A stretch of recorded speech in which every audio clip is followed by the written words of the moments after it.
I've got one bad news for you and one good news for you, and one even better. So let's start with the bad. EB2 green cards have been all used up for fiscal year 2025. They're all finished. All 43,000 have been used. Now, the good news, every October, the new fiscal year begins and a fresh batch of EB2 green cards become available. But here's the bigger story. The October 2025 Visa Bulletin didn't just restart EB2, it also brought major changes in other categories. Let's go through what this means step by step. Hey, you want to come to the US, get to E2 visa, L1, or straight out a green card? We've been doing this for the past 10 years, and we wrote a book. It's called Own Your American Dream. What is special about this book is that we went back and have spoken to 21 successful applicants who opened up their businesses here and who are continuing to live the American dream. Hear it from them, because they talk about their fears, their mental state, what went wrong, what went right. The entire blueprint is there. You could just buy the book right here. You can just read it and make up your mind. Continue your video.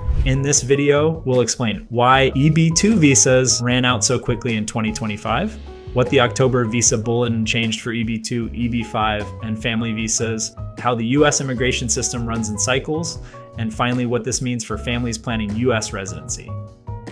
In 2025, the US capped employment-based green cards at 150,000.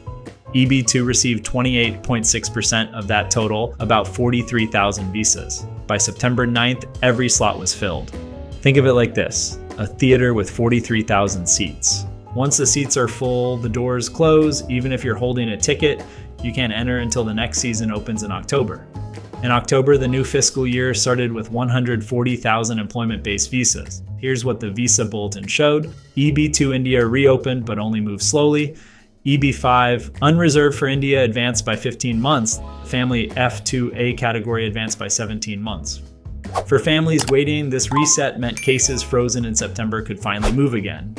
To understand why this happens, let's look at how the system is designed. Every year, Congress sets a maximum number of green cards. Each category, EB1, EB2, EB3, EB5, family visas, gets a percentage of that total. Once a category's numbers are used up, it freezes until October. This is why people feel like they're on a roller coaster. Forward movement, sudden stop, then a reset. It's not random, it's baked into the math. Demand is always higher than supply. EB2 is like standing in a very long line. Your speed depends on how many people are ahead of you. EB5 is more predictable if you can invest and create jobs, though processing still takes time. E2 is usually the fastest because it isn't capped the same way, but it requires running a business.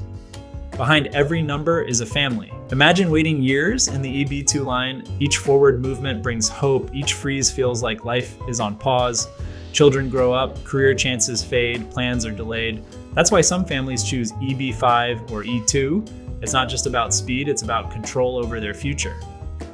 The US immigration system runs in cycles. Numbers are used up, the line freezes, October resets the count, movement begins again, and the cycle repeats. Understanding this helps families prepare for the ups and downs instead of being caught off guard. This pattern isn't new. For decades, the US has set yearly caps. Sometimes the caps rise, sometimes they fall, but one thing stays the same. Demand is always greater than supply. That's why the Visa Bulletin will always show periods of progress followed by stalls. So here's the recap. EB2 green cards ran out in September. In October, the fiscal year reset and new numbers become available. EB2 reopened. EB5 moved forward by 15 months. And family visas advance as well. The US immigration system is not random. It goes in cycles. As you can understand that better, you can plan accordingly. Thanks for watching the video, and we'll keep you updated on the next bulletins as they're released.